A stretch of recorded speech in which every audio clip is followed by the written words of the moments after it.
Hai guys, hari ini kita akan ketemu lagi dalam perkuliahan mata kuliah sains. Assalamualaikum warahmatullahi wabarakatuh. Topik materi ini adalah terkait dengan biologi manusia. Temanya adalah mengenai nutrisi dan metabolisme. Aku yakin pasti kalian sudah pernah mendapatkan materi ini sewaktu berada di SMA. Nah, kita ulangi lagi ya. Makanan yang kamu makan itu pasti adalah sumber nutrisi. Nah, sekarang kita perlu tahu apa itu nutrisi. Nutrisi itu bisa didefinisikan sebagai zat gizi yang ditemukan di dalam makanan yang kamu makan yang memiliki fungsi banyak untuk menjaga tubuh supaya tetap berada dalam kondisi homeostasis. Nah, kita tahu dulu ya, apa sih fungsi dari nutrisi? Yang pertama, fungsi nutrisi adalah untuk bahan bakar energi. Yang kedua, itu adalah membantu untuk kamu tumbuh dan berkembang. Yang ketiga, dia akan membantu untuk memperbaiki sel-sel tubuh yang rusak.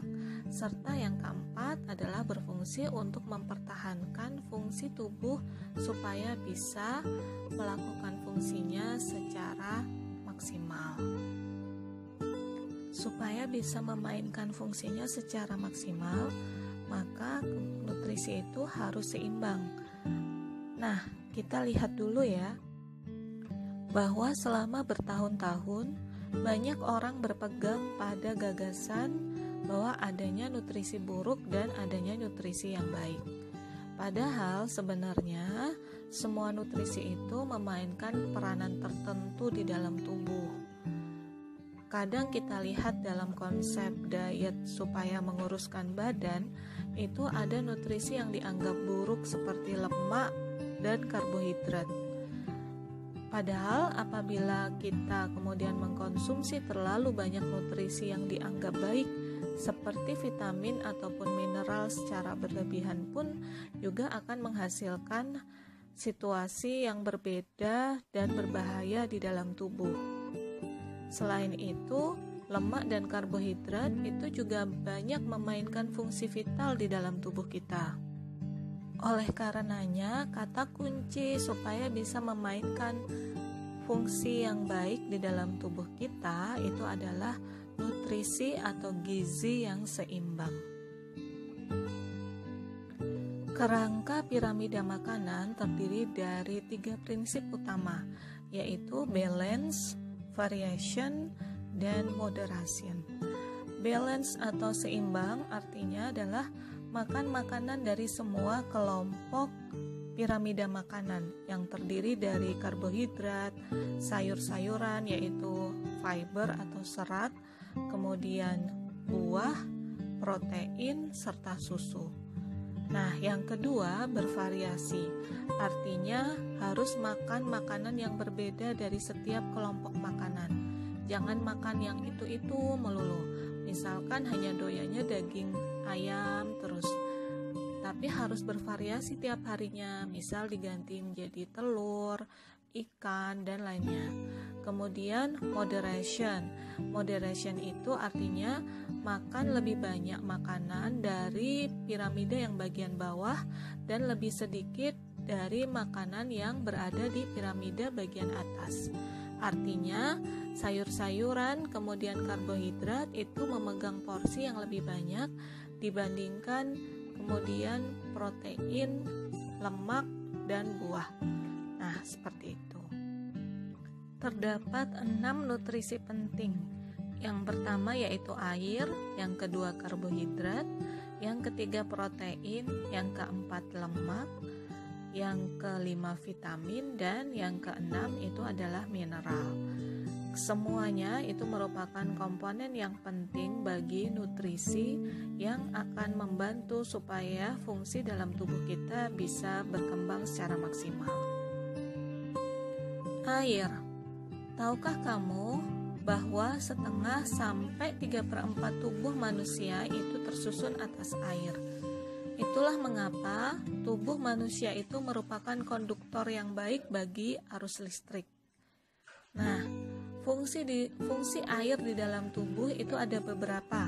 Yang pertama adalah air berfungsi untuk membawa nutrisi ke sel tubuh serta membawa sampah-sampah atau limbah dari tubuh keluar tubuh melalui sistem ekskresi. Yang kedua adalah berfungsi untuk mengatur suhu tubuh supaya tetap homeostasis, yaitu pada rentang suhu 36,5 derajat Celcius sampai 37 derajat Celcius. Kemudian yang ketiga adalah berfungsi untuk melarutkan vitamin, mineral, asam amino, dan zat gizi yang lain, serta yang keempat berfungsi untuk melumasi sendi. Nah, sebagai seorang remaja dan manusia dewasa, dianjurkan untuk meminum air itu 8-12 gelas air setiap hari. Dengan catatan, per gelasnya itu senilai 250 cc atau 250 ml. Nah, apabila kamu sudah meminum rentang air dalam 8-12 gelas per hari, maka sebenarnya kamu sudah mendapatkan air sebanyak 12-16 gelas per hari. Karena asumsinya ada tambahan 4 gelas air yang kamu dapatkan dari makanan yang kamu konsumsi setiap harinya. Karbohidrat adalah sumber energi utama tubuh yang mampu memenuhi kebutuhan tubuh akan serat makanan di luar sayur-sayuran. Ada beberapa sumber makanan yang mengandung karbohidrat seperti pasta, roti, sereal, biji-bijian, nasi, buah-buahan, susu, yogurt, dan manisan. Nah, pada prinsipnya terdapat dua jenis karbohidrat, yaitu karbohidrat kompleks atau pati dan karbohidrat sederhana. Karbohidrat sederhana atau biasa juga disebut sebagai gula merupakan karbohidrat yang memiliki rantai molekul yang lebih pendek dan lebih cepat dicerna daripada karbohidrat kompleks. Contohnya adalah fruktosa dan sukrosa yang merupakan gula alami yang biasa ditemukan dalam buah-buahan dan sayuran, serta adanya laktosa yang merupakan gula alami dalam susu. Selain itu, ada pemanis buatan yang terdapat pada permen, soda, ataupun jelly. Nah, karbohidrat sederhana ini sering mendapatkan reputasi yang buruk karena dia tinggi kalori dan rendah nilai gizinya. Karbohidrat kompleks merupakan makanan yang terdiri dari serat dan pati yang dirangkai dalam rantai panjang dan kompleks. Makanan karbohidrat kompleks akan menyediakan vitamin, mineral, dan serat yang dibutuhkan oleh tubuh. Sumber makanan karbohidrat kompleks yaitu roti, sereal dari gandum utuh, pasta, sayuran, dan nasi. Fungsi utamanya merupakan sumber bahan bakar energi yang sangat baik bagi tubuh. Serat. Serat adalah zat gizi yang hanya terkandung di dalam tumbuhan. Serat tidak rusak pada saat tubuh kita mencerna makanan. Itulah mengapa saat kita mengkonsumsi makanan dan pada saat kita buang air besar, feses kita terkadang mengandung serat. Tidak semua karbohidrat kompleks itu mengandung serat, meskipun memang banyak kelompok karbohidrat kompleks yang mengandung serat. Sumber makanan yang mengandung serat seperti oatmeal, buah-buahan, sayur-sayuran, biji-bijian, polong-polongan, dan lainnya. Fungsi utama serat di dalam tubuh kita adalah untuk membantu pencernaan.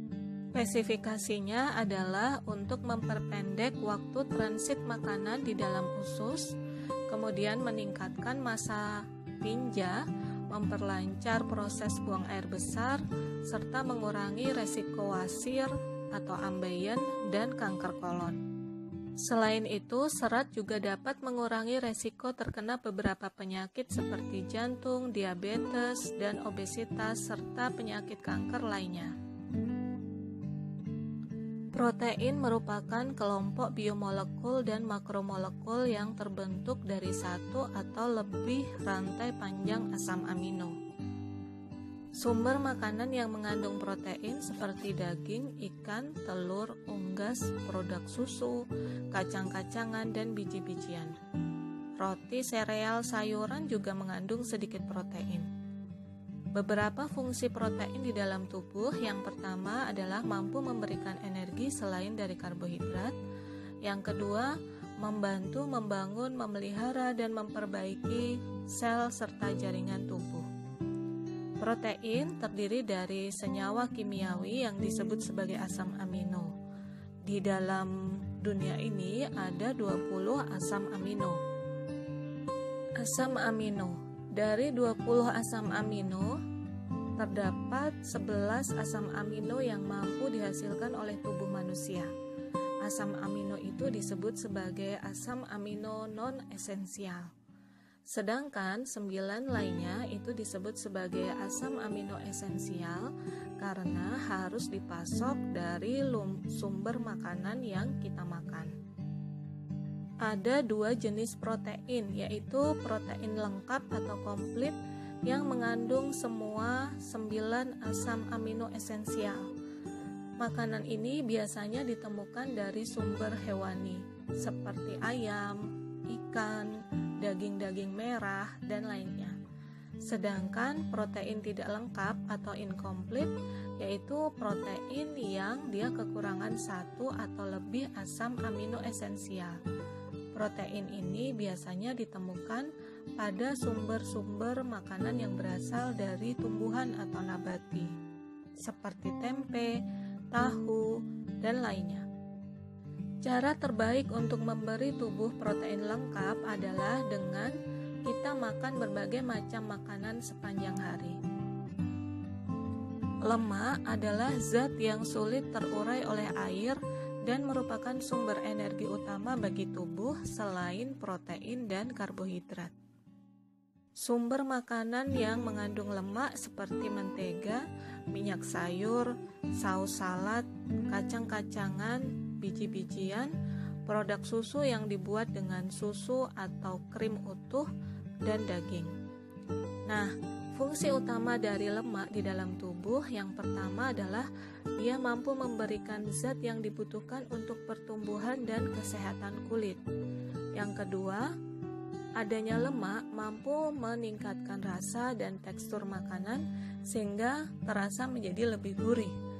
Yang ketiga, diperlukan untuk membawa vitamin yang larut dalam lemak ke seluruh tubuh seperti vitamin A, D, E, dan K.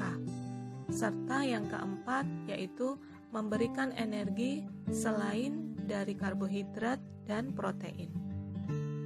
Ada 2 jenis lemak, yaitu lemak jenuh atau lemak yang tersaturasi. Lemak ini biasanya padat pada suhu ruang. Nah, contohnya adalah makanan yang dari hewani dan minyak tropis. Jenis lemak ini paling kuat terkait dengan kolesterol tinggi dan peningkatan resiko penyakit jantung. Adapun lemak tak jenuh itu adalah lemak yang tetap berbentuk cair pada suhu kamar. Lemak tak jenuh atau tak tersaturasi itu terdiri dari 2, yaitu lemak tak jenuh poli atau poliunsaturasi lemak, yaitu sumber makanannya berupa sayuran dan minyak ikan. Lemak yang tak jenuh poli ini menyediakan 2 asam lemak esensial yang diperlukan untuk fungsi tubuh. Yang kedua adalah lemak tak jenuh tunggal. Sumber makanannya seperti minyak zaitun, minyak kanola, kacang-kacangan, dan biji-bijian. Lemak tak jenuh tunggal ini berperan dalam mengurangi resiko penyakit jantung karena kaya akan HDL atau High Density Lipoprotein. Kolesterol adalah lemak yang berguna bagi tubuh, Tetapi apabila kadarnya di dalam tubuh terlalu tinggi, maka kolesterol akan menumpuk di pembuluh darah dan mampu menyebabkan penyakit. Kolesterol juga merupakan lemak yang menjadi penyusun dari setiap sel tubuh. Fungsi kolesterol di dalam tubuh yaitu membantu tubuh membuat sel-sel yang diperlukan termasuk kulit dan hormon. Yang kedua adalah membantu pencernaan. Tubuh manusia memproduksi semua kolesterol yang dibutuhkannya. Kita juga mendapatkan kolesterol dari produk makanan hewani yang kita makan. Ketika kadar kolesterol tinggi, ada resiko yang lebih besar untuk terkena penyakit jantung.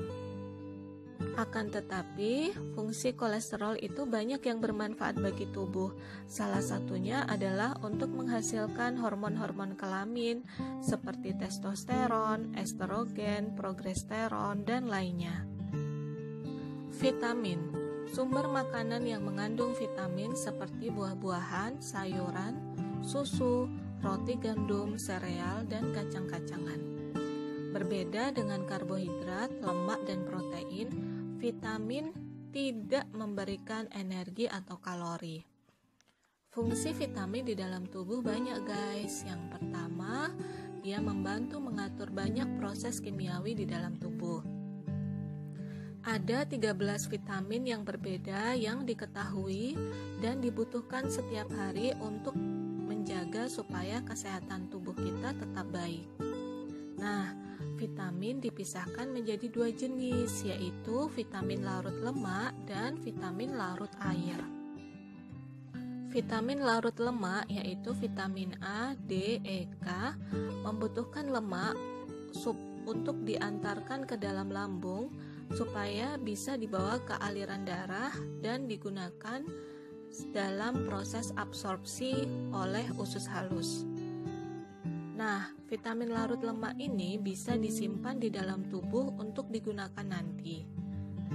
Vitamin larut air itu adalah vitamin C dan B kompleks.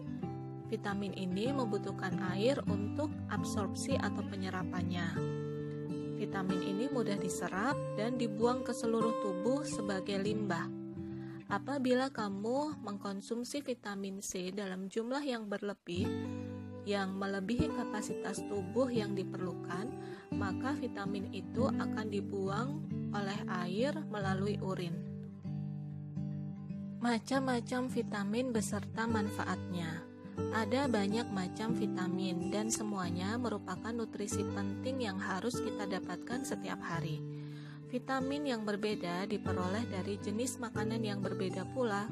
Oleh karenanya, kita harus mengkonsumsi beragam makanan supaya kebutuhan vitamin tetap terpenuhi.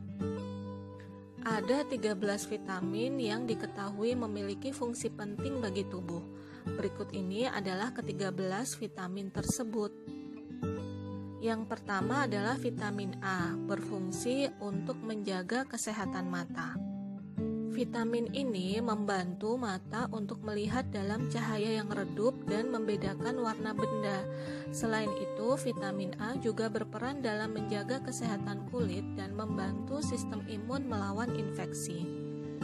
Kekurangan vitamin A dapat menyebabkan penyakit rabun senja yang membuat penderitanya sulit melihat ketika malam hari atau dalam cahaya yang redup. Selain itu, kekurangan vitamin A juga bisa menyebabkan keratomalasia, yaitu kekeringan pada kornea mata. Vitamin B. Ada 8 jenis vitamin B dengan fungsi yang berbeda-beda, yaitu vitamin B1 yang berfungsi untuk membantu tubuh mengubah makanan menjadi energi serta menjaga kesehatan kulit. Vitamin B2 yang berfungsi untuk membantu tubuh menghasilkan energi dari makanan serta membantu sel tubuh membakar lemak dan menjaga kesehatan kulit. Vitamin B3 atau niacin yang berfungsi untuk membantu sel-sel tubuh mengubah makanan menjadi energi serta menjaga kesehatan kulit. Vitamin B5 patothenic acid yang berfungsi untuk membantu sel tubuh memproduksi asam lemak dan hormon. vitamin B6 yang berfungsi untuk membantu tubuh dalam menggunakan dan memproses cadangan gula menjadi energi serta membantu produksi sel darah merah. Vitamin B7 atau biotin yang berfungsi untuk membantu produksi asam lemak dan asam amino ketika dibutuhkan oleh tubuh. Vitamin B9 atau asam folat yang berperan penting dalam proses pembelahan sel, terutama pada ibu hamil, sehingga dapat meminimalkan resiko terjadinya kelainan bawaan pada janin. Vitamin B12 itu merupakan vitamin yang berfungsi untuk pembentukan sel darah merah serta memelihara fungsi saraf. Kekurangan vitamin B dapat menyebabkan terganggunya berbagai proses metabolisme. Selain itu, penyakit yang dapat timbul akibat kekurangan vitamin B adalah beriberi, dermatitis, diare, dan anemia. Vitamin C atau ascorbic acid dibutuhkan tubuh untuk memproduksi kolagen. Kolagen sendiri merupakan salah satu serat protein yang berperan dalam menjaga kekenyalan kulit, membantu penyembuhan luka, serta memperkuat pembuluh darah. Selain itu, vitamin C juga berperan dalam produksi norepinefrin dan serotonin, yaitu zat kimia otak atau neurotransmitter yang berfungsi untuk mengirim sinyal antar saraf. Apabila kamu kekurangan vitamin C, kamu bisa mengalami anemia, gusi berdarah, gangguan sistem saraf, dan penurunan massa otot, serta membuat luka kamu sulit sembuh dan rentan terkena infeksi. Vitamin D berfungsi untuk membantu penyerapan kalsium guna pertumbuhan tulang, terutama pada anak-anak. Selain itu, vitamin ini juga membantu sistem imun dalam melawan infeksi. Kekurangan vitamin D dapat menyebabkan kamu mengalami pelunakan tulang yang disebut sebagai penyakit osteomalacia, rahitis, dan rentan terkena infeksi.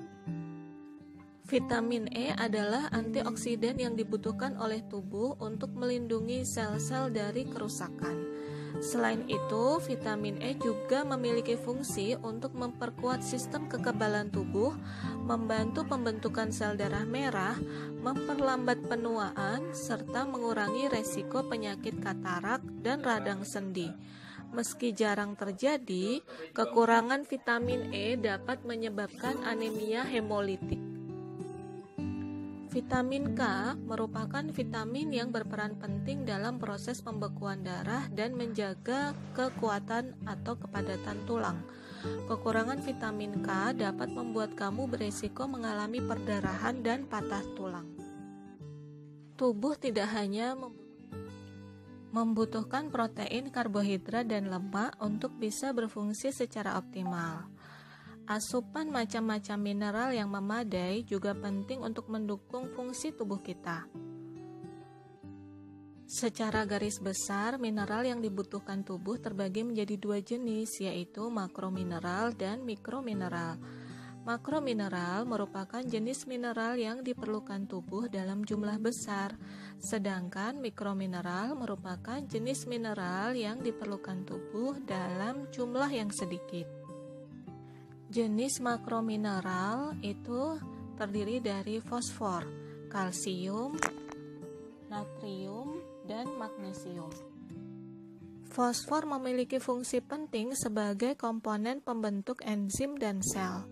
Selain itu, fosfor juga berperan penting dalam menjaga kesehatan tulang dan mengoptimalkan metabolisme tubuh. Kalsium merupakan mineral yang memiliki banyak peranan penting dalam kesehatan tubuh.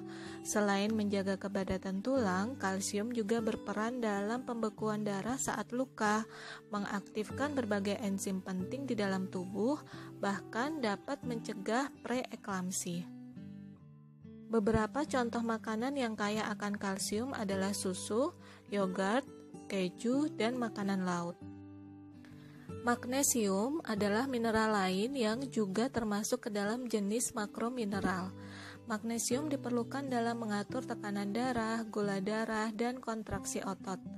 Mineral ini juga berperan dalam menghantarkan sinyal pada syaraf, mengaktifkan beberapa enzim di dalam tubuh, serta menjaga keseimbangan elektrolit. Magnesium banyak terkandung dalam beberapa jenis makanan seperti sayuran hijau, alpukat, kacang-kacangan, dan coklat hitam. Natrium merupakan mineral yang sangat populer di masyarakat karena banyak terkandung dalam garam dan bahan penguat rasa atau MSG. Walau sering dikaitkan dengan penyakit hipertensi dan dijadikan musuh bagi penderita hipertensi, namun sebenarnya tubuh tetap membutuhkan asupan natrium untuk membantu menjaga keseimbangan kadar air di dalam tubuh. Nah, jika kamu merasa kesulitan mengurangi garam dalam masakanmu, kamu bisa mencoba mengurangi konsumsi makanan instan seperti makanan kaleng atau saus-saus yang tinggi akan natrium. Asupan natrium yang ideal dalam sehari tidak boleh lebih dari 1.500 mg atau sekitar setengah sendok teh garam dapur.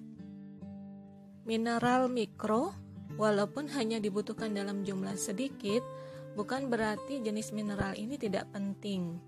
Nah, apa saja yang termasuk mikromineral? Mikromineral terdiri dari yodium, mangan, selenium, dan kromium. Yodium itu merupakan bagian penting dari hormon tiroid yang berperan dalam mengatur seluruh proses metabolisme dalam tubuh. Kekurangan yodium dapat menyebabkan gejala hipotiroid seperti kenaikan berat badan dan munculnya gondok. Mangan memainkan peranan penting dalam tubuh, yaitu regenerasi sel darah merah, pembentukan tulang, dan melancarkan siklus reproduksi. Mangan banyak ditemukan dalam udang, gandum, serta beberapa jenis biji-bijian. Selenium diperlukan tubuh untuk memetabolisme hormon tiroid, pembentukan DNA, serta mencegah kerusakan sel-sel dalam tubuh.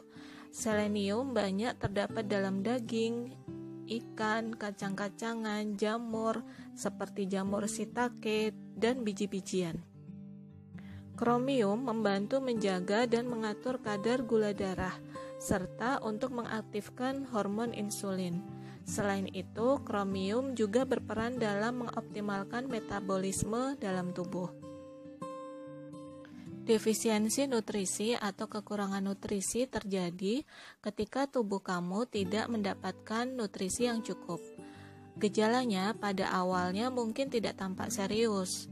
Kamu mungkin termasuk merasa kelelahan, sulit tidur, sulit berkonsentrasi, sering masuk angin, atau penurunan dan kenaikan berat badan. Tetapi jika defisiensi atau kekurangan nutrisi ini tidak segera diperbaiki, gejalanya bisa menjadi lebih serius dan mempengaruhi kulit, mata, serta tulang. Cara terbaik untuk menghindari kekurangan nutrisi adalah dengan makan makanan yang seimbang. Radikal bebas adalah molekul bermuatan yang kemudian teroksidasi dengan bergabung dengan atom oksigen atau menghilang dengan atom hidrogen yang kemudian menyebabkan molekul tersebut menjadi kekurangan elektron. Radikal bebas dapat diproduksi melalui proses metabolisme normal, sistem kekebalan tubuh sebagai respon terhadap penyakit, paparan bahan kimia, racun, ataupun radiasi. Generasi radikal bebas dapat ditingkatkan dengan olahraga dan stres. Yang dimaksud dalam generasi ini adalah peningkatan radikal bebas. Apabila terdapat radikal bebas dalam tubuh dalam jumlah yang banyak, maka hal ini akan menjadi penyebab utama efek degenerasi dari penuaan. Selain itu, dapat menyebabkan kanker, dapat menyebabkan kerusakan dinding arteri yang kemudian akan mengakibatkan penyakit jantung, stroke, penyakit degenerasi lainnya seperti Alzheimer atau pikun. Antioksidan merupakan molekul yang mampu memperlambat atau mencegah proses oksidasi molekul lain. Antioksidan memiliki efek perlindungan dengan menetralkan radikal bebas. Antioksidan yang paling terkenal adalah vitamin C, vitamin E, dan beta-karotin. Banyak lagi antioksidan dan mungkin banyak juga antioksidan yang belum ditemukan. Jumlah, jenis, dan keseimbangan yang tepat merupakan bagian penting dari nutrisi supaya menjaga tubuh kita tetap fit dan senantiasa sehat. Metabolisme adalah berbagai reaksi kimiawi yang terjadi di dalam tubuh. Metabolisme ada dua, yaitu reaksi anabolik dan reaksi katabolik. Anabolik atau pembentukan, yaitu energi yang membutuhkan reaksi sintesis. Sedangkan katabolik atau pembongkaran, yaitu reaksi pelepasan energi yang mampu menghasilkan ATP. Enzim adalah protein globular yang bertindak sebagai katalis. Apa itu katalis? Katalis adalah sesuatu yang mampu meningkatkan laju reaksi. Holoenzim adalah enzim yang terdiri dari dua bagian yang tersusun atas protein dan kofaktor organik. Apoenzim adalah enzim yang tersusun hanya protein saja, sedangkan koenzim adalah kofaktor organik, salah satunya biasanya disebut vitamin.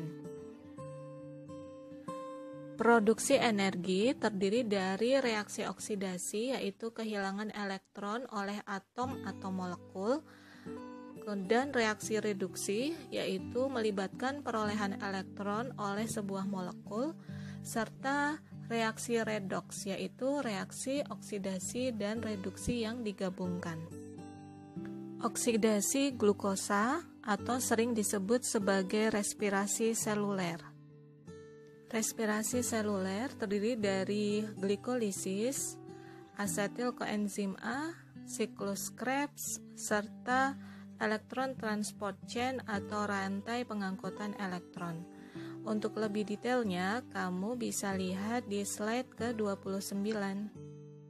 Respirasi seluler adalah reaksi pemecahan glukosa untuk mendapatkan energi dalam bentuk ATP yang dibutuhkan oleh tubuh.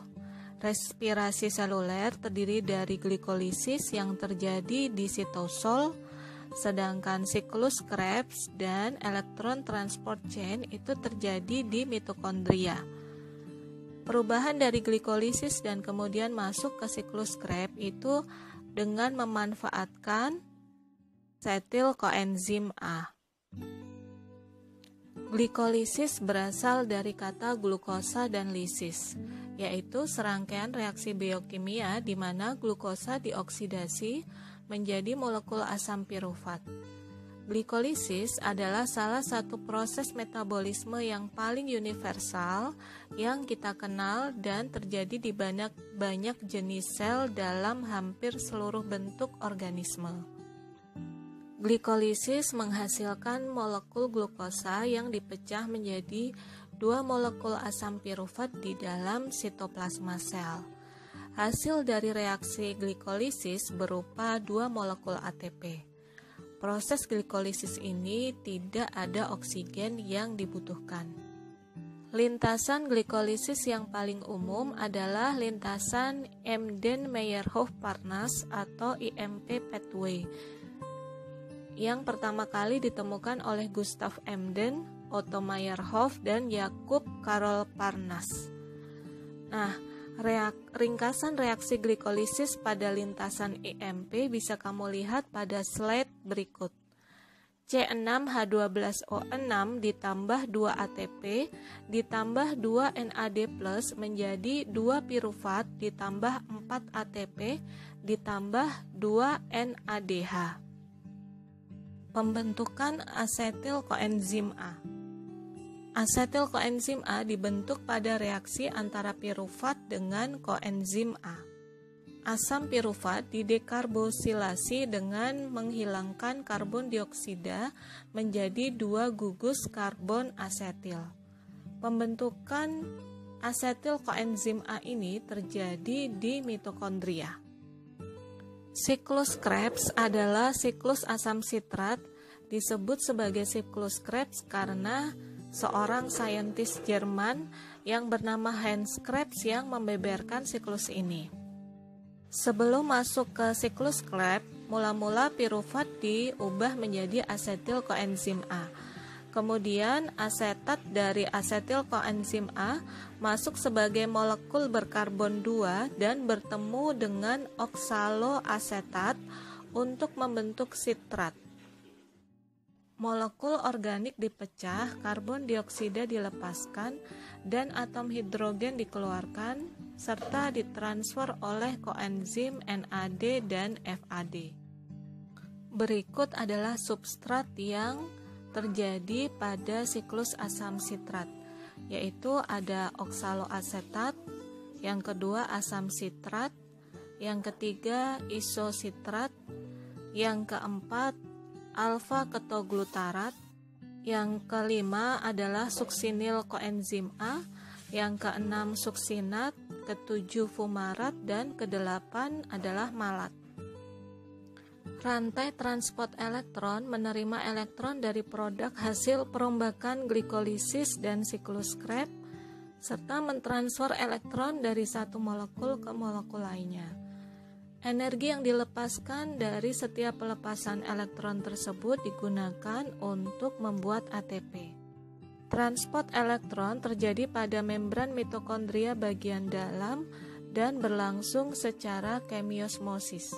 Kemiosmosis adalah proses transport elektron di mana terjadi gerakan ion melintasi membran selektif permeabel menuruni gradien muatan elektrokimia sehingga dapat menghasilkan energi berupa ATP.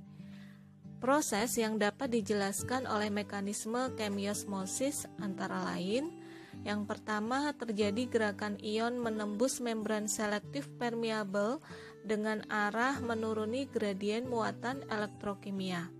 Yang kedua, terjadi pelepasan energi bebas berupa ATP yang berasal dari serangkaian reaksi reduksi dan oksidasi yang membentuk rantai transport elektron. Anabolisme glukosa terdiri dari 3, yaitu glikogenesis adalah konversi glukosa menjadi glikogen dirangsang oleh insulin. Yang kedua, glikogenolisis, yaitu hidrolisis glikogen untuk membentuk glukosa dirangsang oleh hormon glukagon.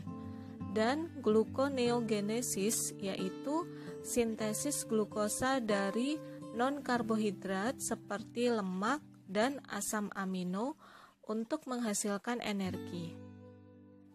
Anabolisme lipolisis merupakan suatu proses di mana terjadi dekomposisi kimiawi dan pelepasan lemak dari jaringan lemak.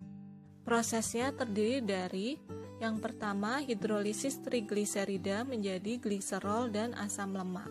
Gliserol dirubah menjadi G3P dan kemudian menjadi asam pirufat, kemudian masuk menjadi siklus Krebs. Yang ketiga, terjadi oksidasi beta asam lemak membentuk fragmen 2 karbon yang kemudian melekat pada koenzim A membentuk asetil koenzim A. Metabolisme protein, yaitu protein diubah menjadi zat yang dapat memasuki siklus Krebs melalui 3 fase. Yang pertama, deaminasi, yaitu hilangnya NH2 dari gugus amino. Kemudian dekarbosilasi, hilangnya molekul CO2. Dehidrogenasi berupa kehilangan atom hidrogen. Sintesis protein melibatkan transkripsi dan translasi. Bisa dilihat dari bagan di slide ini, yaitu dari polisakarida akan dimetabolisme yang kemudian dirubah menjadi molekul monosakarida. Protein melalui pencernaan akan dirubah menjadi molekul kecil atau mikromolekul, yaitu asam amino. Lemak akan dirubah menjadi asam lemak, yang mana kesemuanya ini setelah melalui proses glikolisis akan terbentuk asetil koenzim A, yang mana setelah terbentuk asetil koenzim A akan masuk ke siklus Krebs. Siklus Krebs ini terjadi di mitokondria beserta dengan fosforilasi oksidasi yang juga terjadi di mitokondria. Hasil akhir dari semua kegiatan ini adalah terbentuknya ATP atau produksi energi berupa ATP. Oke, sekarang kita masuk ke kuis ya, kuis singkat untuk mengenal beberapa zat gizi yang tadi kita sudah pelajari bersama. Silahkan nanti dijawab kira-kira jawabannya apa.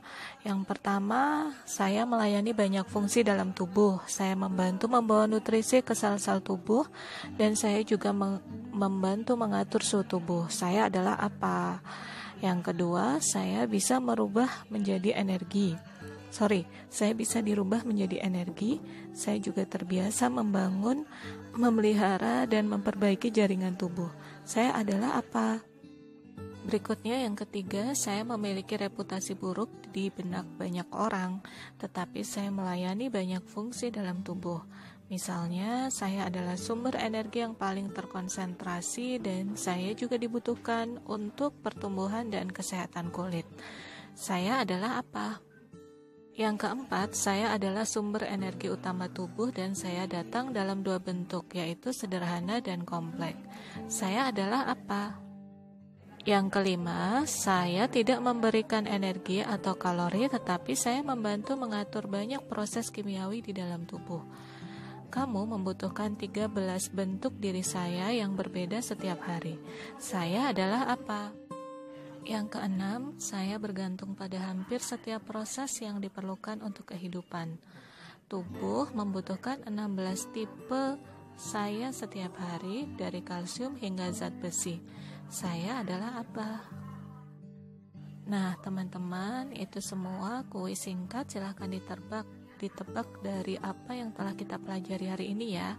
Semoga bermanfaat. Jangan lupa like, comment, subscribe, and share. Oke, see you next time. Apabila ada yang mau ditanyakan, kalian bisa hubungi lewat WhatsApp group. Terima kasih. Assalamualaikum warahmatullahi wabarakatuh.